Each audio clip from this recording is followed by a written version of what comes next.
Number. The ghost's daughter took the shot and silenced the legends. They called my father a coward. They said he died in shame. They buried his name so deep that most people forgot Ezra Ghost Tanhauser ever existed. For 8 years, I carried that lie like a bullet lodged in my chest, every heartbeat a reminder that the world believed my hero was a traitor. But today, I would prove them all wrong with a single shot that would shatter their silence forever. I stepped through the gates of Fort Blackwood with nothing but a clipboard and 8 years of molten fury coursing through my veins. The morning sun cast long shadows across the training grounds where my father once stood as a legend, and I could already hear the distant crack of rifle fire echoing from the range like gunshots at his funeral. My boots made no sound on the gravel path, a habit I'd learned from watching him move like smoke through our old house, teaching me that the deadliest predators are the ones you never see coming. Nobody looked up as I passed. Nobody cared about another civilian contractor with paperwork. Perfect. Let them dismiss me. Let them see a young woman with a clipboard and assume she was there to document their mediocrity. They had no idea they were staring at the daughter of the most lethal sniper the Army had ever produced, a ghost returning from the grave to reclaim what was stolen from her bloodline. The other shooters were already gathered around the equipment shed, their voices carrying that particular blend of arrogance and insecurity that came with being almost the best at something. I recognized the type immediately because I had grown up watching my father outshoot men just like them with his eyes closed. These were men who had built their identities around precision, around being the deadliest fingers on triggers that mattered, completely unaware that they were about to meet someone who had been born with death in her DNA. They wore their achievements like costume jewelry, their unit patches and marksmanship badges gleaming in the morning light like cheap imitations of real greatness. Another data collector, one of them muttered as I approached, not bothering to lower his voice. Drake, according to his name tape, built like a linebacker who'd discovered protein powder and never looked back. Probably here to measure wind speed while the real shooters work. I kept my expression neutral and clicked my pen.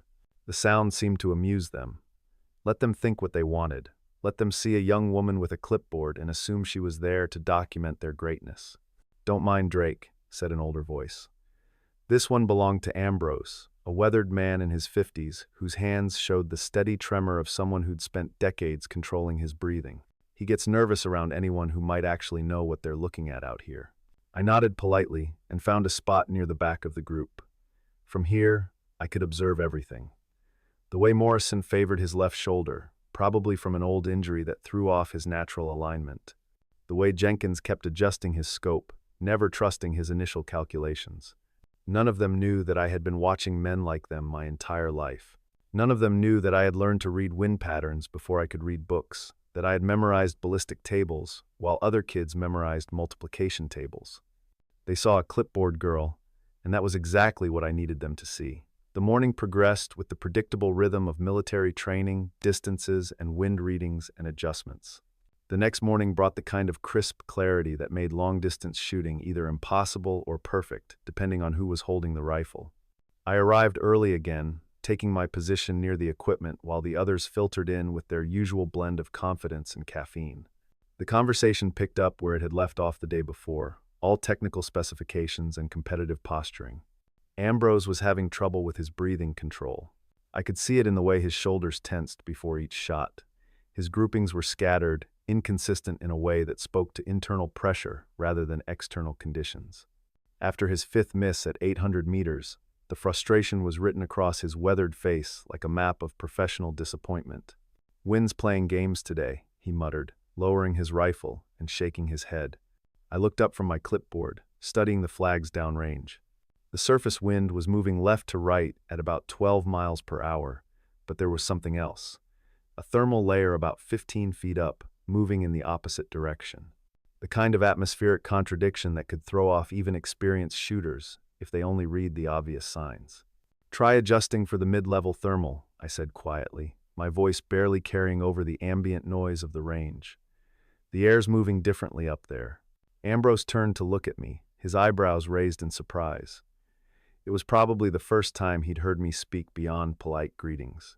Around us, the other shooters paused their conversations, suddenly interested in what the clipboard girl had to say. "Come again?" he asked, not dismissive but genuinely curious. I pointed to a spot about halfway to the target. Watch the mirage pattern right there. See how it's shimmering differently than at ground level? There's a thermal inversion creating a crosswind about 15 feet up. Your bullet's spending most of its flight time in that layer.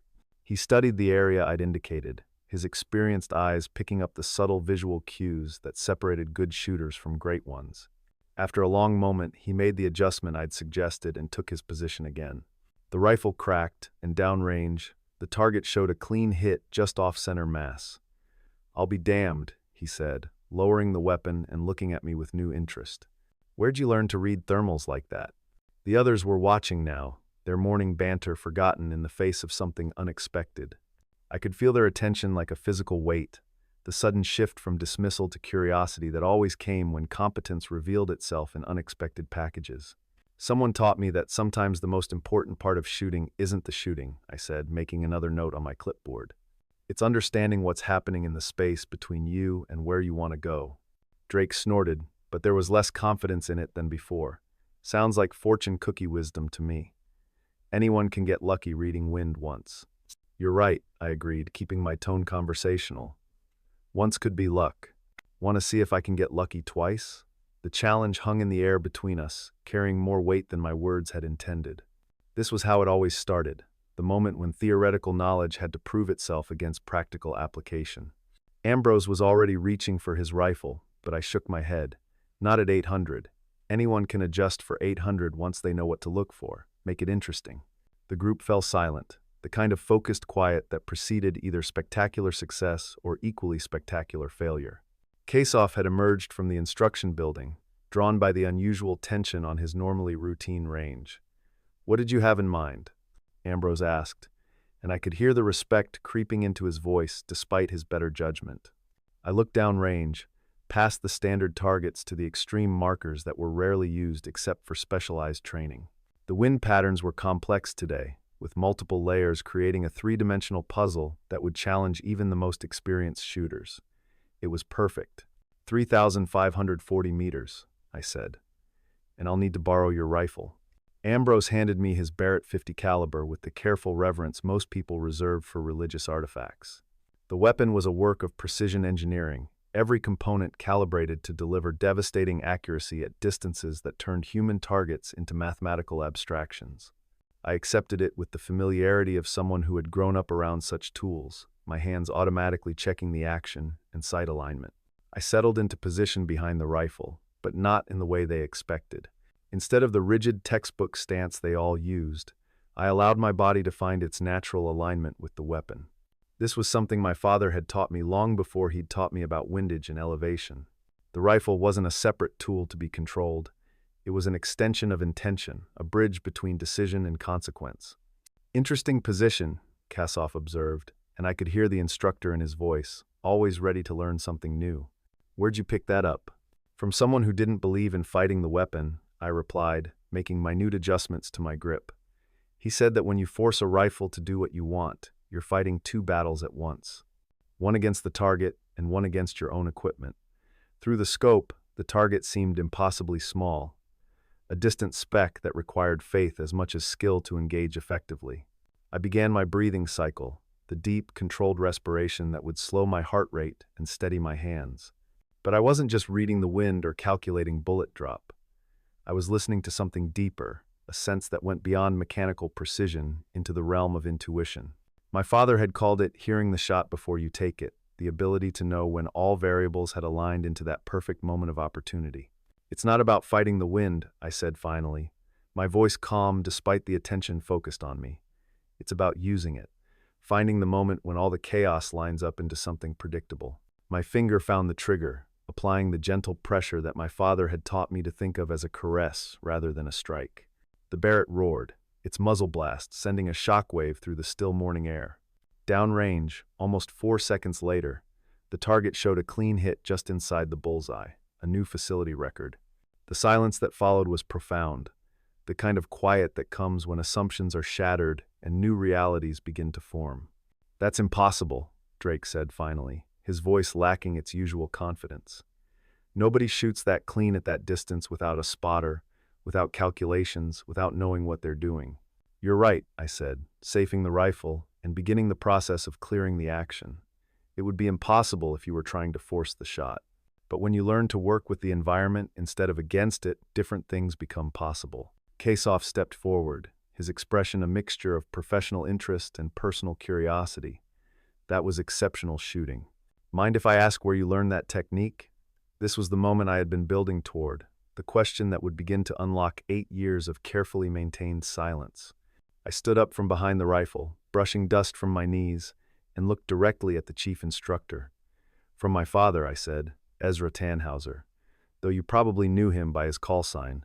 The effect was immediate and electric. Kasov's face went pale, and I could see recognition dawning in his eyes like a sunrise over a battlefield. Around us, the other shooters looked confused, the name meaning nothing to them. But for Kasov, it carried the weight of buried history and classified regrets. "Ghost," he whispered, and the single word carried enough pain to fill volumes. I nodded, watching as 8 years of carefully maintained professional composure began to crack around the edges. Sergeant First Class Ezra "Ghost" Tanhauser, formerly of the Army's Special Operations Marksmanship Program, dishonorably discharged 8 years ago for refusing a direct order. Died 2 years later, still carrying the shame of being labeled a coward and a traitor. The range had fallen completely silent now, the morning training forgotten in the face of ghosts returning to demand their due. "My name is Ren Tanhauser," I continued, my voice carrying across the range with absolute clarity, "and I'm here to finish what my father started." Kasov's hands were shaking as he processed what I'd just revealed, and I could see the weight of 8 years pressing down on his shoulders like a physical burden. He was remembering things he'd tried to forget, faces he'd tried to bury, decisions that had haunted his sleep for nearly a decade. "Jesus Christ," he breathed, running a hand through his graying hair. "You're Ghost's daughter. You're the little girl who used to sit in the corner during the advanced marksmanship seminars." "I was 12 when Operation Longshot went bad," I said, keeping my voice steady despite the emotions churning beneath the surface. "Old enough to understand that my father was being scapegoated for doing the right thing. Old enough to know that someday I'd have to come back and set the record straight." Drake, never one to remain silent when he felt excluded, stepped forward with his usual bluster. "Look, I don't know what kind of family drama this is supposed to be, but we're here to train, not listen to sob stories about some disgraced soldier who couldn't follow orders." "About what?" I cut him off, my voice sharp enough to draw blood. "About a decorated sniper who refused to take a shot because he identified civilians in the target area?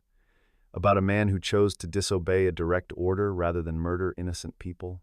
The accusation hung in the air like smoke from a muzzle blast, acrid and impossible to ignore. Kasov closed his eyes, and I could see him making a decision that would change everything for everyone present. "She's right," he said quietly, his voice carrying the weight of long-suppressed truth. "Ghost was right that day. We were all wrong, and we let him take the fall for our mistakes." He walked over to a locked cabinet near the instruction building, producing a key that looked like it hadn't been used in years. Inside, beneath training manuals and outdated equipment, was a folder marked with classifications that made the other shooters step back instinctively. "Operation Longshot," Kasov said, handling the folder like it contained explosives. "Classified above your pay grade, but since we're apparently having Truth and Reconciliation Day, you might as well know what really happened." He opened the folder, revealing photographs, mission briefs, and after-action reports that painted a picture of systematic intelligence failure and command-level incompetence. The target had been described as a terrorist safe house in a remote village. The reality, as captured in Ghost's final mission report, was a family compound with 6 civilians, including 2 children. "Your father identified the civilians 45 minutes before the scheduled shot," Kasov continued, his voice steady but hollow. "He reported it up the chain.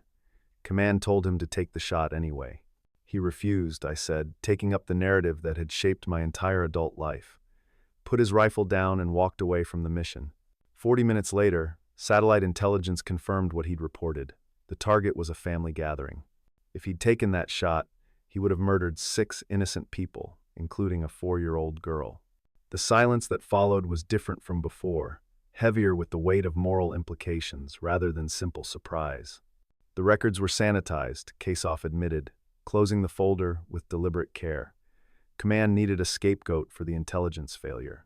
Ghost's refusal to follow an illegal order made him the perfect candidate. They destroyed his reputation, discharged him dishonorably, and buried the real story so deep that most of the people involved convinced themselves it had never happened. "Why are you telling us this now?" Drake asked, and for the first time since I'd met him, there was no arrogance in his voice. "Because," I said, "it's about to happen again." The afternoon briefing came with the kind of urgency that transformed routine training into operational reality. Kasov had received new orders, the kind that carried priority classifications and required immediate implementation. As we gathered in the briefing room, I could see the tension in everyone's faces, the recognition that theory was about to become practice in ways none of them had expected. "Gentlemen and lady," Kasov began, his voice carrying the weight of command authority, "we've been tasked with providing long-range precision support for a counterterrorism operation. Target is a confirmed hostile command post in a remote mountain location. Intelligence indicates minimal civilian presence in the operational area." The familiar words sent a chill down my spine. The phrasing was almost identical to the briefing documents from Operation Longshot. "Distance to target is approximately 1,400 meters, Kasov continued, with significant environmental challenges including variable winds and thermal layers. This is exactly the kind of shot that requires the advanced techniques we've been developing here." He paused, looking directly at me.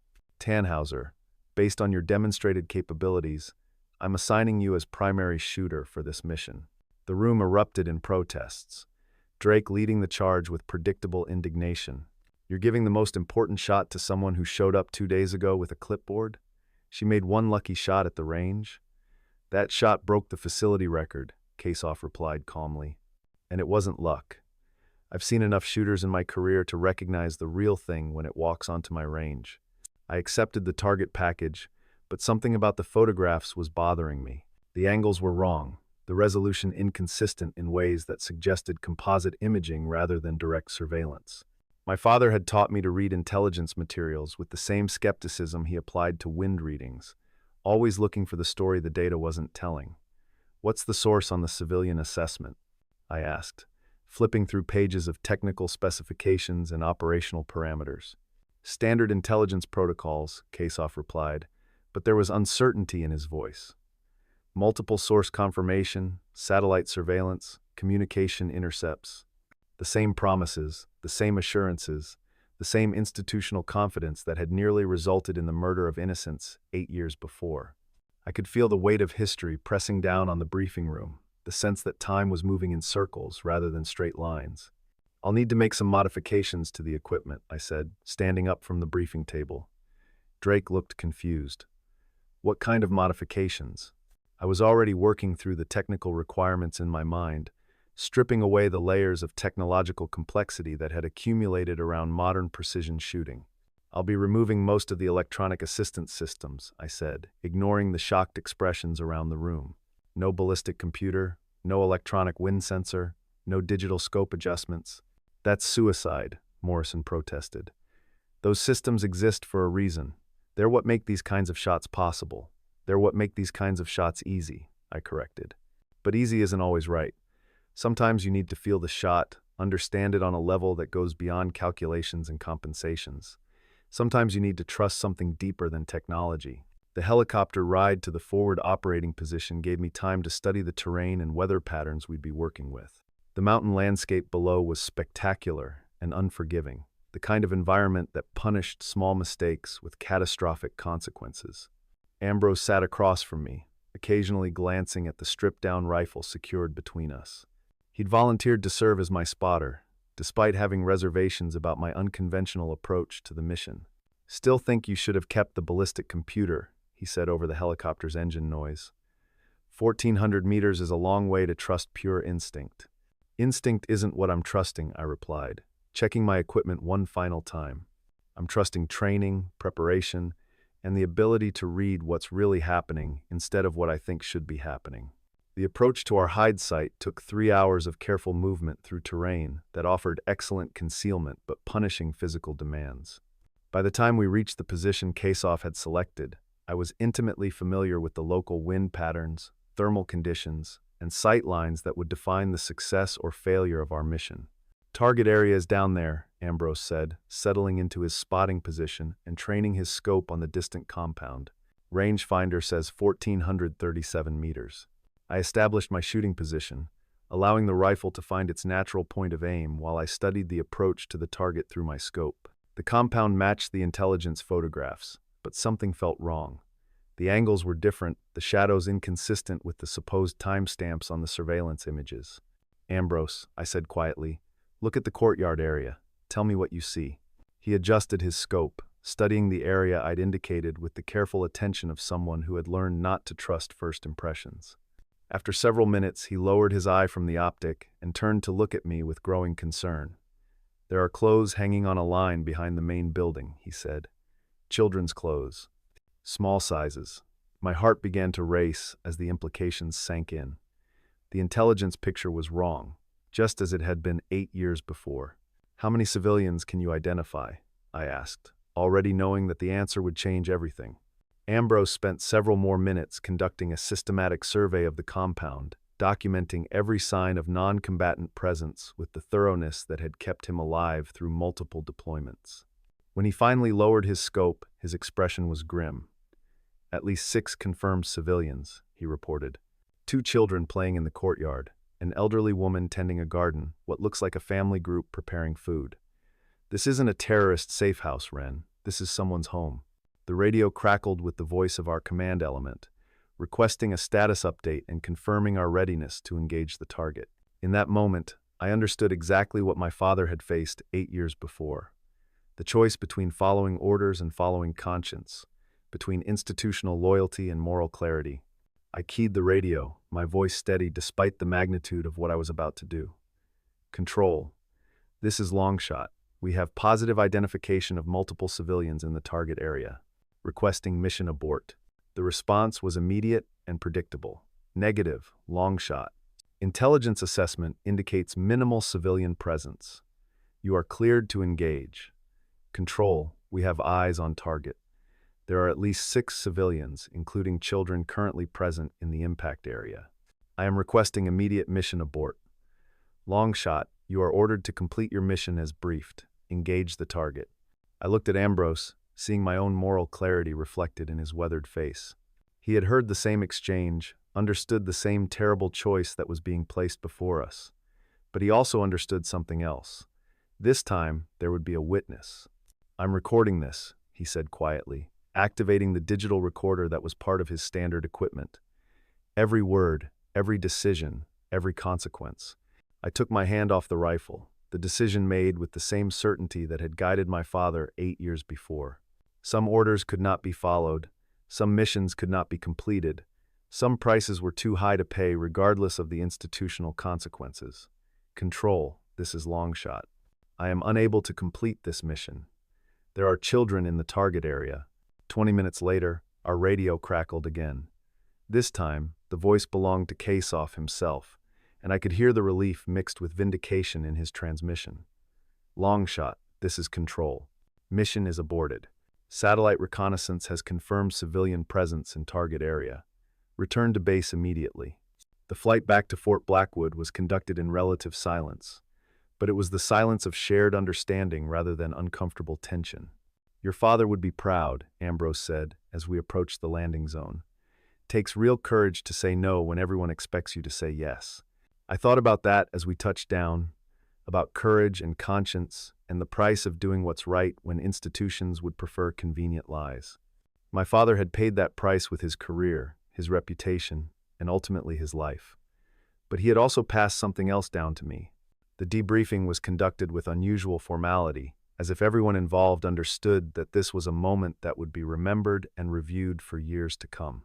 Kasov presided over the session with the careful attention of someone who had learned from previous mistakes, ensuring that every detail was documented and every decision was justified with appropriate evidence. "The mission abort was the correct decision," he stated for the record. Post-mission intelligence confirmed the presence of multiple non-combatants in the target area, including at least 2 children under the age of 10. Engagement would have resulted in significant civilian casualties. Around the briefing table, the other shooters were processing the implications of what had happened. They had witnessed a fundamental challenge to the assumption that orders should always be followed. "I'm recommending that the Operation Longshot files be reopened," Kasov announced, his voice carrying the weight of 8 years of suppressed guilt. It's time to set the record straight about what really happened to Ghost Tanhauser. The weeks that followed were a blur of investigations, interviews, and institutional soul-searching. The Army's Criminal Investigation Division reopened my father's case, examining evidence that had been buried for 8 years. The truth, when it finally emerged, was even worse than I had suspected. The intelligence failure that had led to Operation Longshot had been systemic, involving multiple levels of command and affecting several concurrent operations. My father had been scapegoated not just to cover up one mistake, but to protect an entire network of institutional negligence. The findings are clear, the investigating officer told me during our final interview. Sergeant First Class Tanhauser acted appropriately and courageously in refusing an order that would have resulted in the deaths of innocent civilians. The formal ceremony was held on a crisp autumn morning, with the kind of clear visibility that my father would have appreciated. The Wall of Honor at Fort Blackwood contained the names of every soldier who had made the ultimate sacrifice in service to their country, carved in granite that was meant to last forever. Near the bottom of the newest section, 2 names were etched with fresh precision: SFC Ezra Ghost Tanhauser, and directly below it, SGT Ren E. Tanhauser, record distance, 3,540 meters. Kasoff spoke at the ceremony, his words carrying the weight of institutional apology and personal redemption. Ghost Tanhauser represented the best of what we aspire to be as soldiers and as people. His courage under pressure, his moral clarity in impossible circumstances, and his willingness to sacrifice everything for the sake of innocent life embody the values that define our profession. Standing before that wall, I could feel the presence of everyone who had ever faced the choice between easy compliance and difficult integrity. The shot that matters most, I said during my own brief remarks, isn't always the one you take. Sometimes it's the one you refuse to take, even when everyone expects you to pull the trigger. After the ceremony, I found myself back at the range where this whole journey had begun. The Barrett .50 caliber was still there, cleaned and maintained with the same care that had characterized my father's approach to his profession. Drake appeared at my shoulder as I worked on writing down everything my father had taught me about precision shooting. Not the technical manuals that filled military libraries, but the deeper wisdom that came from understanding the responsibility that accompanied such lethal skill. "Mind if I ask you something?" he said, settling down beside me on the bench. "That technique you used, could you teach that to someone who's been doing this wrong for 10 years? I looked at him, seeing past the bluster and competitiveness to the genuine desire for improvement that lay beneath. My father used to say that the hardest students to teach were the ones who thought they already knew everything, but the most rewarding were the ones who were willing to admit they might be wrong. "I'm willing," he said simply. "I don't know if I would have had the courage to do what you did, but I'd like to think that someday I might." Over the following months, I established what became known as the Tanhauser Doctrine, a comprehensive approach to precision marksmanship that emphasized moral responsibility alongside technical skill. The program attracted students from across the military, soldiers who wanted to learn not just how to make impossible shots, but how to understand when those shots should never be taken. The first principle was simple but revolutionary. Every round fired is a moral decision first and a technical challenge second. Ambrose became my primary assistant instructor, his experience and steady demeanor providing the perfect complement to my theoretical knowledge. Together, we developed training scenarios that challenged students to make difficult decisions under pressure, forcing them to choose between easy targets and right choices. The goal, I explained to each new class, isn't to create better killers, it's to create better soldiers. People who understand that the power to take life from a distance comes with the responsibility to preserve life whenever possible. One afternoon, as I was reviewing applications for the next advanced course, Kasoff approached with a folder marked with familiar classifications. "Thought you might want to see this," he said, setting it down on my desk. Inside were the final investigative reports on Operation Longshot, along with commendation letters that had been signed but never delivered. My father's personnel file had been completely restored, his discharge changed from dishonorable to honorable. "There's something else," Kasoff added, producing a small wooden box. "This belonged to your father. It was supposed to be returned to family after his death, but somehow it got lost in the administrative shuffle." Inside the box was a compass, worn smooth by years of handling. Engraved on the back were simple words: "True North, E.T." It was the kind of tool that professional soldiers carried as both practical instrument and philosophical reminder. I held the compass in my palm, feeling its weight, and thinking about the man who had carried it through multiple deployments and countless moral challenges. He had used it to navigate foreign terrain and hostile environments, but more importantly, he had used it to navigate the treacherous landscape of institutional pressure and personal conscience. He would have wanted you to have it, Kasov said quietly, along with the knowledge that everything he taught you, everything he stood for, has finally been vindicated. That evening, I returned to the Wall of Honor where my father's name was now permanently etched among the heroes. The setting sun cast long shadows across the granite, and I could hear the distant sound of students on the rifle range, practicing the techniques that had become my father's legacy. Standing there, I realized that the true victory wasn't in the restoration of his reputation or the recognition of his sacrifice. It was in the knowledge that his principles had survived, that his understanding of moral courage had been passed down to a new generation of warriors who would face their own impossible choices in their own desperate moments. The ghost had finally been laid to rest, not through burial but through resurrection. His voice would continue to whisper in the wind that guided every ethical shot and every refused trigger pull. I placed my hand on his name, feeling the cold granite warm under my touch. "Mission accomplished, Dad," I whispered. "The silence is finally broken." As I walked away from the wall, heading back toward the range where tomorrow's students would learn to balance skill with wisdom, I carried the compass in my pocket and the weight of inherited responsibility in my heart. The daughter of the ghost had found her voice, and it would speak for every soldier who chose conscience over compliance, principle over popularity, truth over institutional convenience. Behind me, the engraved names caught the last light of day, a permanent record of sacrifice and service that would endure long after the people who remembered these heroes had joined them in honored rest. Among them, finally and forever, was the name of a man who had taught his daughter that some shots were too important to take.